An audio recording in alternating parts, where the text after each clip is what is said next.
I heard my own name before I ever stepped through the church hall door. "Don't put Barbara next to Margaret's family," a woman's voice whispered.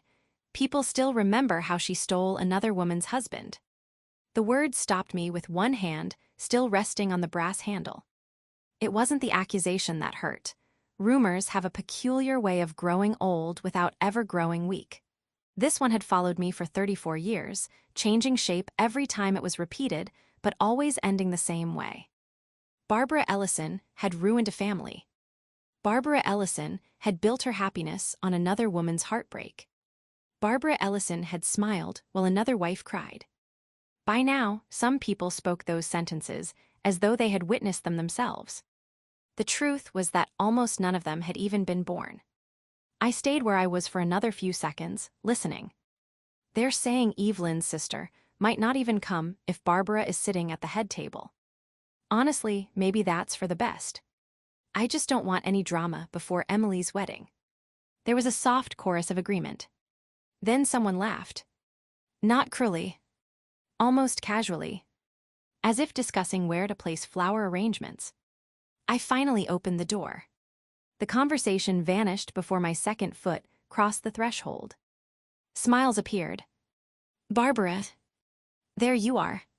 We were just talking about the centerpieces." Of course they were.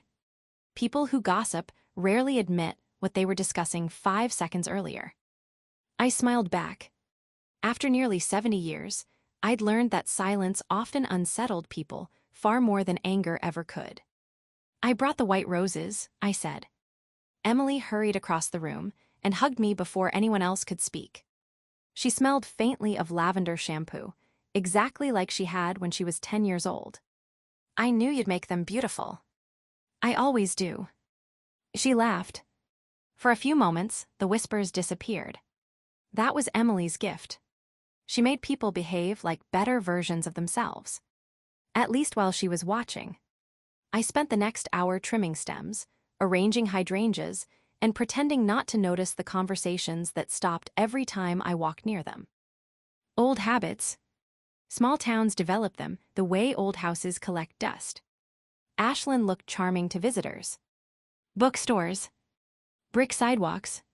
Coffee shops filled with tourists visiting the Shakespeare Festival. But beneath every friendly smile lived generations of carefully preserved stories. Some true. Many convenient. My story had become convenient a long time ago.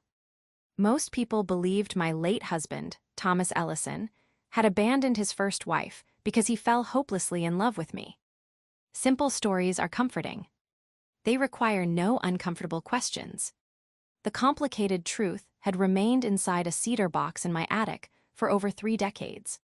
Exactly where someone had once begged me to leave it. I intended to keep that promise. Or at least I had. Until now. "Grandma." Emily stood beside me, holding a faded envelope. "I found this when Mom asked me to clean the storage room." My heartbeat slowed instead of quickened. Because I recognized the handwriting before she even turned it over. Elegant. Careful. Blue ink. There are moments when 30 years disappear in less than a heartbeat. This was one of them. "Do you know what it is?" Emily asked. I took the envelope gently. The paper felt thinner than I remembered. Timed as that. To paper. To people. To promises. "Yes," I answered quietly. "I do." She smiled. "I figured you would." She walked away before asking another question. She had no idea she had just placed the past back into my hands. I stared at the faded postmark. October 1992. There were only 6 letters inside the cedar box. Only 6. Yet together they carried enough truth to overturn every story my family believed about Thomas, about his first marriage. And about me. I slipped the envelope into my purse before anyone else noticed. Across the room, Margaret was watching me. Not Emily. Not the flowers. Me. Her expression changed the instant our eyes met. She knew exactly which envelope that was. And for the first time in over 30 years. I realized she was afraid I might finally open it. I did not open the letter that afternoon. Not because I lacked the courage. Because courage and timing are not the same thing. People often imagine that keeping a family secret is dramatic, that every day feels like balancing on the edge of a cliff. It rarely does. Most days, it feels ordinary. You make coffee. You fold laundry. You water flowers.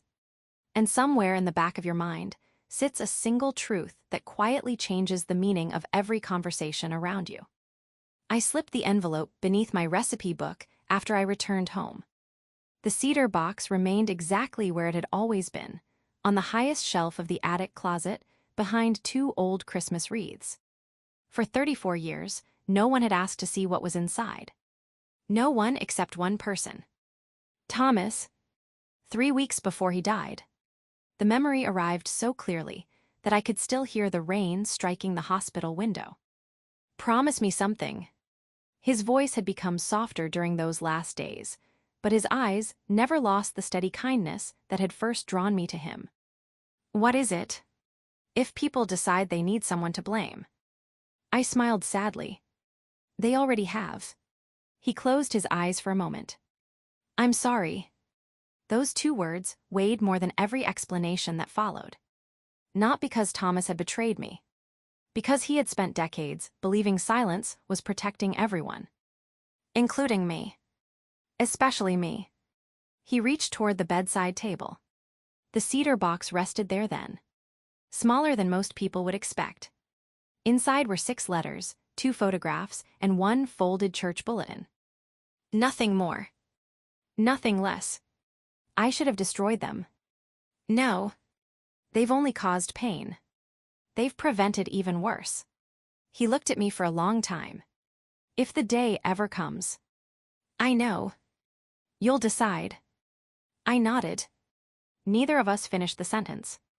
We didn't need to. Some promises are spoken without words. Thomas died 2 mornings later. The cedar box came home with me. And so did the silence. For years afterward, the rumors grew stronger. I never argued. Never corrected anyone. If someone whispered that I had broken apart a marriage, I simply changed the subject. If an old acquaintance looked at me with quiet judgment, I smiled politely. People assumed silence meant guilt. Sometimes silence simply means you're protecting someone who no longer deserves it. I understood that distinction. No one else did. The following morning, Emily stopped by my flower shop. Technically, it wasn't my shop anymore. I had sold the business 6 years earlier.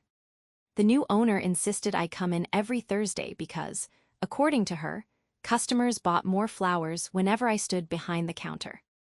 They trust you, she always said. Perhaps. Or perhaps old habits are difficult to uproot. Emily carried 2 coffees. Thought you might need one. I always need one. She laughed. Then she became unusually quiet. You seemed different yesterday. In what way? You looked. She searched for the word. Sad isn't right. No. Almost tired. I arranged white lilies into a glass vase before answering. Some stories become heavy after enough years. She frowned. What stories? I almost told her. Almost. Instead I asked, have you ever noticed how every family has one version of history that nobody questions? She nodded slowly. I guess. And if someone repeated it often enough, it becomes true. No. It becomes comfortable. She stared at me for several seconds. I think you're talking about Grandpa. I didn't answer. That was answer enough. Emily wrapped both hands around her coffee cup. My mother says people still blame you. I know. Did you really? She stopped herself. For the first time in her 28 years, she was afraid to finish the question everyone else had asked behind my back. Did you steal another woman's husband? Instead, she whispered something entirely different. Grandma, why have you never defended yourself? I looked through the front window toward Main Street. People walked by carrying shopping bags, smiling beneath the Oregon sunshine. Ordinary lives. Ordinary conversations. None of them knew that less than 15 feet away sat the woman they had judged for 3 decades. Or that the answer to Emily's question had never belonged to me alone. "It wasn't my secret," I said quietly. Emily blinked. "What do you mean?" Before I could answer, the bell above the shop door rang. Margaret stepped inside. She wasn't there to buy flowers. She looked directly at my purse, then into my eyes. Without saying hello, she spoke 7 words that made my blood run cold. "You found Evelyn's letter, didn't you?" Margaret closed the shop door behind her without waiting for an invitation. The little brass bell above it gave one soft ring before falling silent again. Emily looked from Margaret to me, clearly sensing that she had just walked into a conversation that had started decades before she was born. Margaret had always been graceful. Even at 66, she carried herself with the polished confidence of someone who had spent her entire life believing appearances could solve almost anything. She was Thomas's younger sister, the keeper of the family's preferred version of history, and the only person still alive who knew exactly what that envelope contained. She folded her hands neatly over her handbag. "You found Evelyn's letter," she repeated. It wasn't a question this time. "No," I said evenly. "Emily found it." Margaret's eyes shifted toward my granddaughter. "Then perhaps it should be destroyed before she becomes curious." Emily frowned. "Destroyed." Margaret smiled, but it never reached her eyes. "Some things belong in the past." I watched her carefully. For 34 years, I had mistaken that sentence for wisdom. Now I heard what it truly was. Fear. Emily looked at me. "What letter are you talking about?" Neither of us answered immediately. The silence stretched just long enough to become uncomfortable. Finally, Margaret sighed. "It was written by Thomas's first wife before the divorce." Emily's eyebrows lifted. "Evelyn." Margaret nodded. "It was a painful time. Your grandmother has always been sentimental." Sentimental. That word almost made me laugh. 6 letters. 2 photographs. 1 church bulletin. 34 years of whispers. That wasn't sentiment. That was history. Carefully folded. Carefully hidden. "I think," Margaret continued gently, "that old wounds should remain closed." I met her eyes. Wounds only heal when they're cleaned. Something flickered across her face. Not anger. Recognition. She understood that I was no longer speaking about the letter. "You promised Thomas." "I promised to protect people." "And you have. For long enough." Emily looked completely lost. "Would someone please tell me what's happening?" Margaret turned toward her first. "Sweetheart, families survive because some stories stay buried." "No." The word left my mouth quietly. But both of them turned toward me. Families survive because the truth eventually has somewhere safe to land. Margaret's shoulders stiffened. "You don't mean that." "I do." She stepped closer. "So you're finally going to destroy everything?" I blinked. Destroy it. That was what she believed all these years. For the first time, I realized we had spent 3 decades keeping the same promise for entirely different reasons. She thought silence protected Thomas. I knew silence protected someone else. "No," I answered. "I'm going to read it." The color drained from her face. "You can't." "I can." "You have no idea what it would do." "I know exactly what it will do." Emily whispered, "Grandma." I reached into my purse and rested my hand on the envelope without removing it. "I've read these letters dozens of times." Margaret shook her head. "They'll hate him." I looked at her for a long moment. Then I spoke the sentence I had carried inside me since Thomas's funeral. "If they hate anyone after reading them." I paused. "It won't be Thomas." The shop became perfectly still. Even the refrigerator behind the counter seemed to stop humming. Margaret stared at me as though I had begun speaking another language. "What did you just say?" "You heard me." Her breathing grew noticeably faster. "Barbara." There was genuine panic in her voice now. Those letters don't say what you think they say. I almost felt sorry for her. Almost. Because for years, I had believed exactly the same thing. Until I noticed one date, one signature, and one photograph that should never have existed. 3 tiny details. Enough to overturn an entire family's favorite story. Margaret took one slow step backward.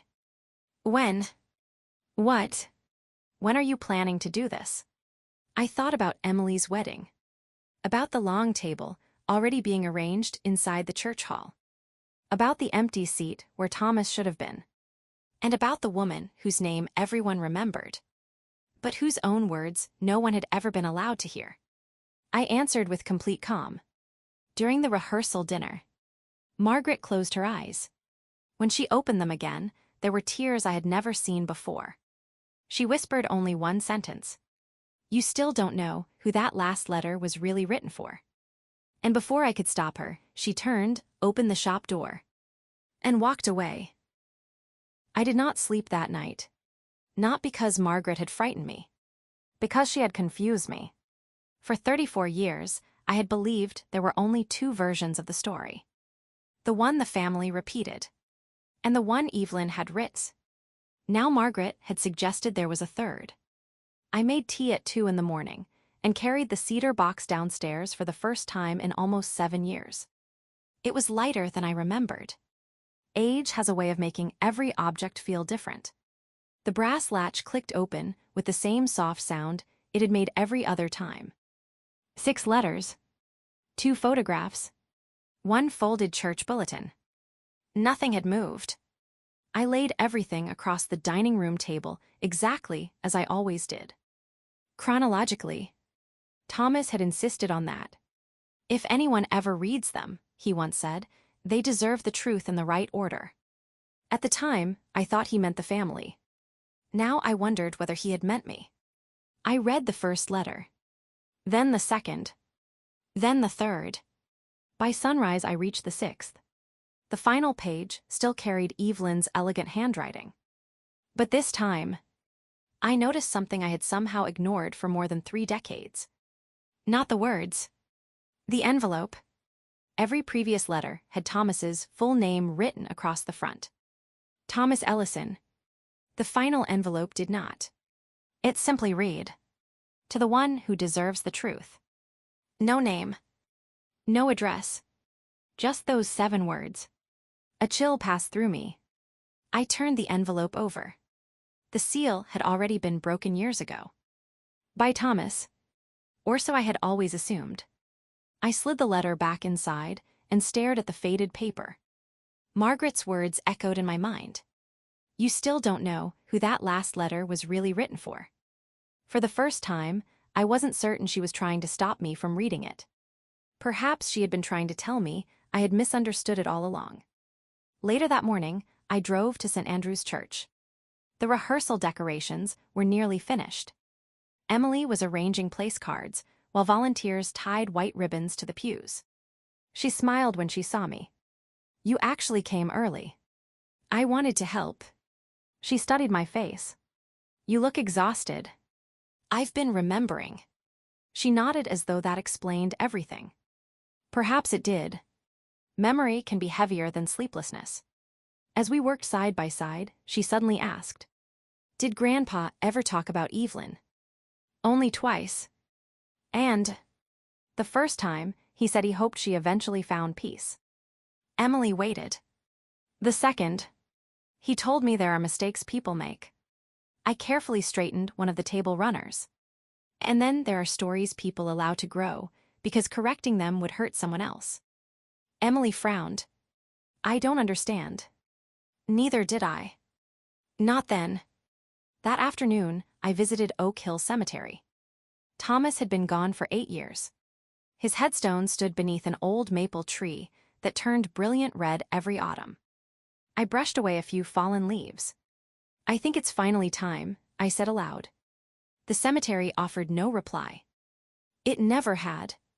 But silence sometimes gives us permission to finish our own thoughts. I kept my promise. I rested my hand against the cool stone. I protected everyone I could. A breeze carried dry leaves across the grass. For longer than I should have. I reached into my handbag and removed the final letter. Not to read it. Simply to hold it. I wish you'd told me. That was the only accusation I had ever made against Thomas. Not that he had lied. Not that he had remained silent. Only that he had trusted me with the evidence. Without telling me, I might still be missing the most important piece. As I slipped the letter back into my purse, I noticed someone standing several rows away. Margaret. She hadn't seen me. She was facing another grave. Her husband's. She looked older than she had the day before. Smaller somehow. For a long moment, I watched her quietly wipe tears from her face. Then she whispered something I couldn't hear. When she finally turned to leave, she saw me. Neither of us moved. Neither of us smiled. After several seconds, she walked toward me. When she stopped beside Thomas's grave, she didn't look at the headstone. She looked only at me. I've been angry with you for 30 years, she said softly. I know. I was wrong. I searched her face. About what? She took a slow, unsteady breath. I blamed the wrong person. Before I could answer, she reached into her coat pocket. She withdrew a small, yellowed photograph. I'd never seen it before. She placed it gently into my hand. On the back, in Evelyn's unmistakable handwriting, were 9 words that changed everything I thought I knew. Barbara must never carry this blame. Promise me. The photograph trembled in my hands. Not because of the wind. Because I recognized every face in it. Thomas stood on the far left, looking almost painfully young. Evelyn was beside him, smiling at the camera in the effortless way people smiled before they realized photographs could become evidence. Margaret stood on the other side. Behind them was the old parish hall that had been torn down nearly 30 years ago. Nothing about the picture seemed unusual. Until I turned it over again. Barbara must never carry this blame. Promise me. Below those words sat Evelyn's signature. And beneath that, a date. 3 weeks before she and Thomas officially separated. I looked at Margaret. You've had this all these years. She nodded once. I found it after Evelyn died. And you never showed me. I couldn't. Why? Her answer came so quietly, I almost missed it. Because I was ashamed. We stood in silence between 2 rows of weathered headstones. Finally, she looked at Thomas's grave. I blamed him for everything. So did everyone else. She shook her head. No, I blamed him because it was easier than blaming the person who actually destroyed that marriage. I felt something shift inside me. Not certainty. Expectation. The story was changing again. You know who it was. I do. And it wasn't you.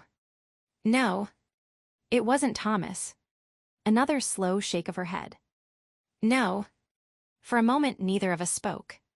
Then I asked the question I should have asked decades ago.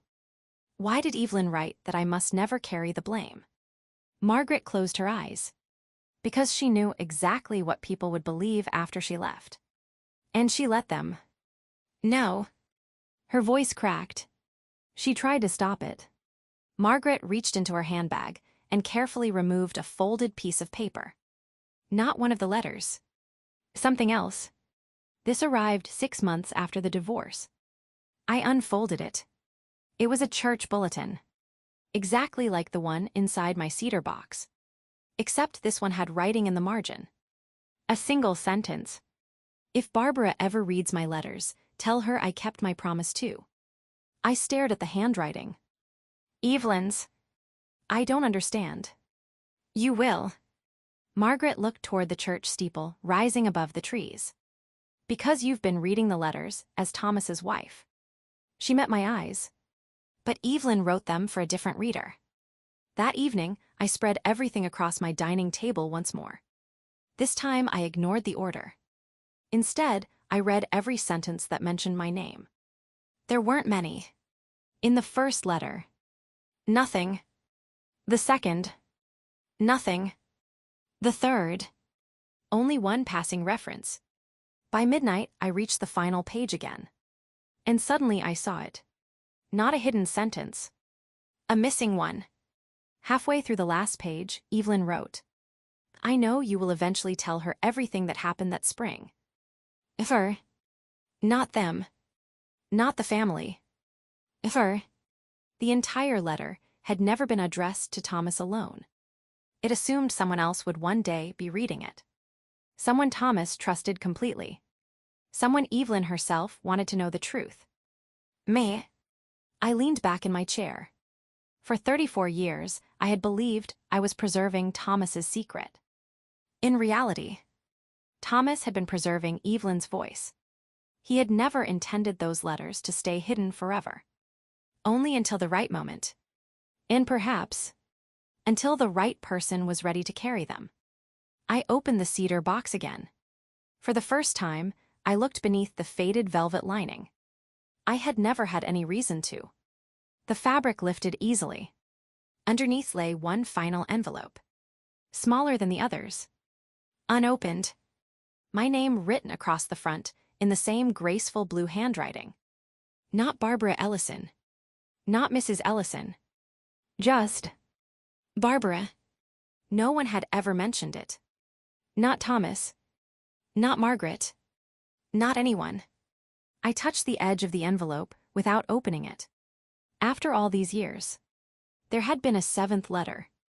Waiting beneath the others. Waiting. For me. I stared at my name for nearly 5 minutes before I broke the seal.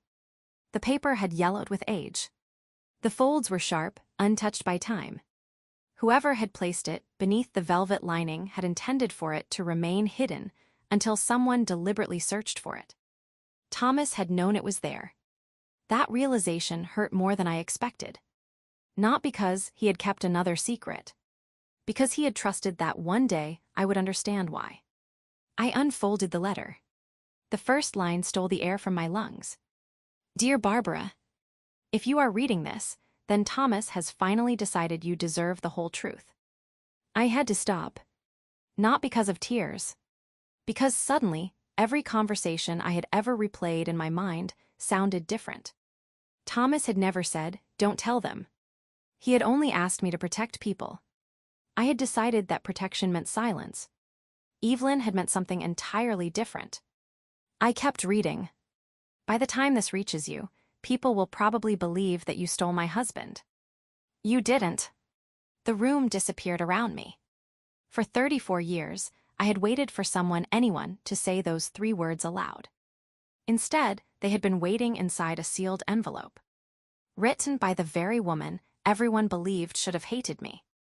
My hands shook as I continued. Thomas stayed with me far longer than he should have because I was afraid to leave. Not because he loved someone else. Because I couldn't admit what had already happened. I frowned. Already happened. The next paragraph answered the question. And with it, every rumor collapsed. Years before Thomas and I ever met, Evelyn had fallen in love with another man. Not an affair that destroyed a marriage overnight. A quiet friendship that slowly became the place where her heart already lived. She had confessed everything to Thomas. Months before anyone in town suspected a thing. They had agreed together to separate quietly. To spare both families. To protect their aging parents. To avoid public scandal in a town that remembered everything. Then fate intervened. The other man died unexpectedly in a highway accident before the divorce became public. Evelyn never spoke of him again. Thomas kept her confidence. The town needed another explanation. When Thomas and I married 2 years later, people invented one. It was easier to believe another woman had stolen a husband than to imagine 2 decent people had quietly ended an unhappy marriage with kindness. Rumors are almost always simpler than truth. I reached the final page. "Barbara, if they must blame someone, let them blame me." But they won't. Women forgive sad men. They rarely forgive the woman who arrives afterward. I closed my eyes. She had understood exactly how the story would unfold. Decades before it happened. The final sentence was written separately, almost as though she had added it after finishing the letter. Please don't spend your life defending yourself for a kindness you never asked to receive. I finally cried. Not loudly. Not dramatically. Just quietly enough for 34 years of borrowed guilt to leave with the tears. The rehearsal dinner began the following evening. Long white tables filled the church fellowship hall. Candles reflected softly against polished glass. Laughter echoed from every corner.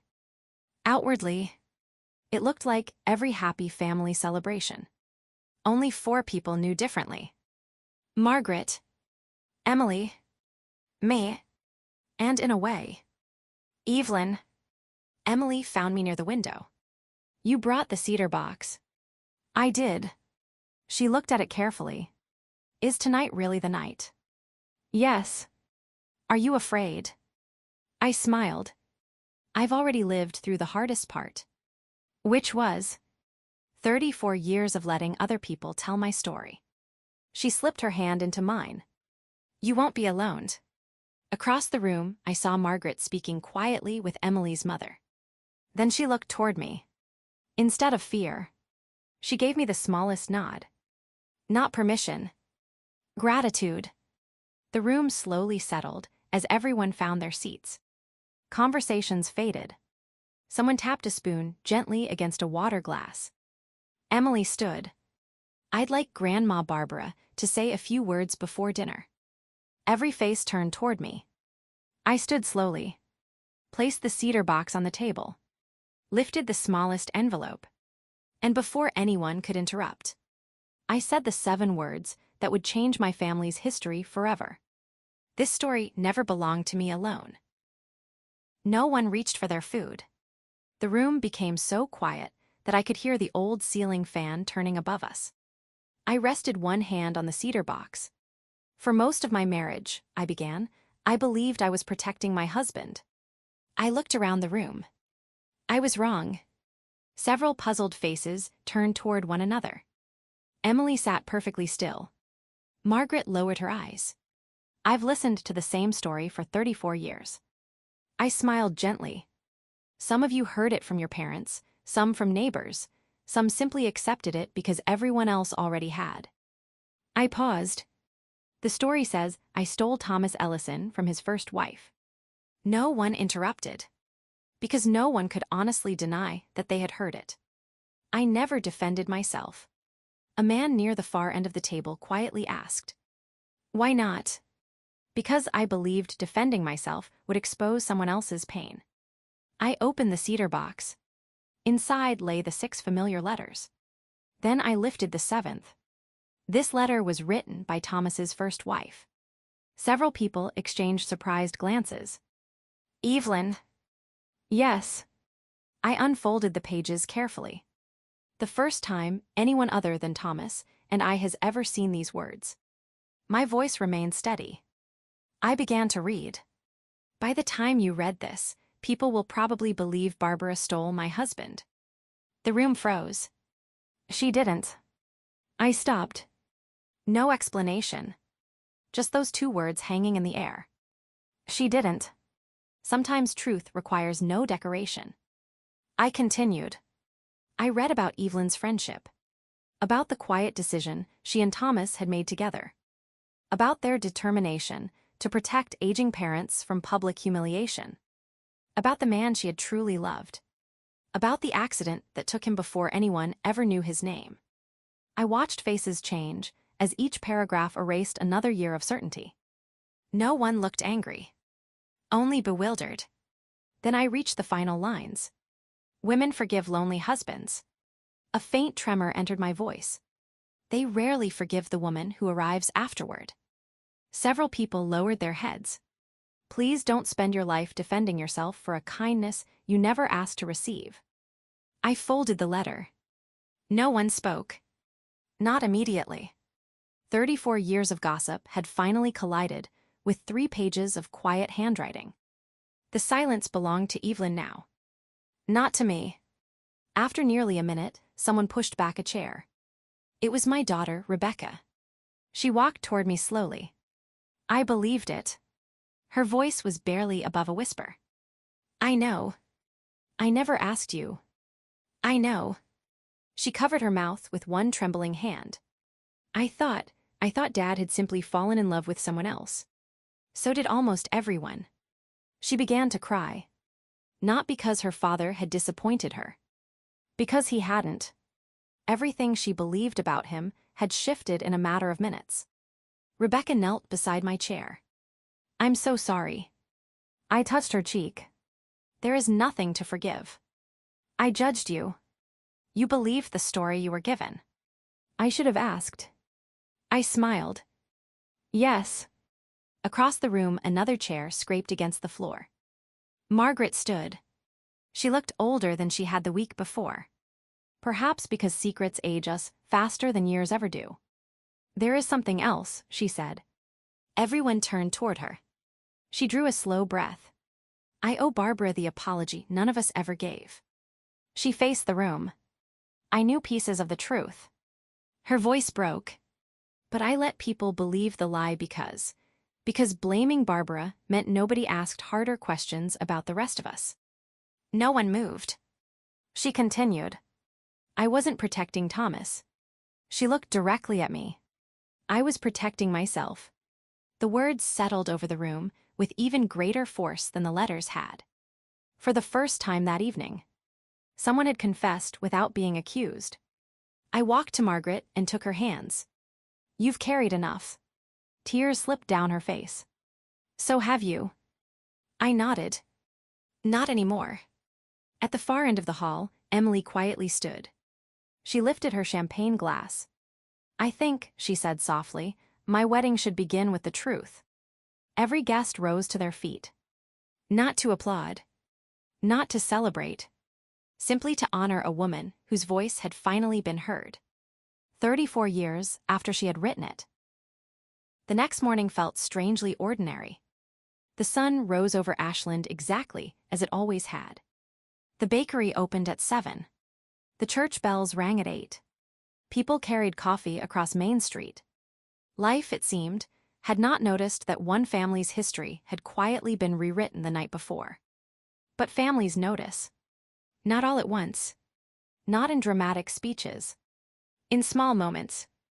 Rebecca arrived at my house just after breakfast carrying 2 cinnamon rolls from the bakery Thomas had loved.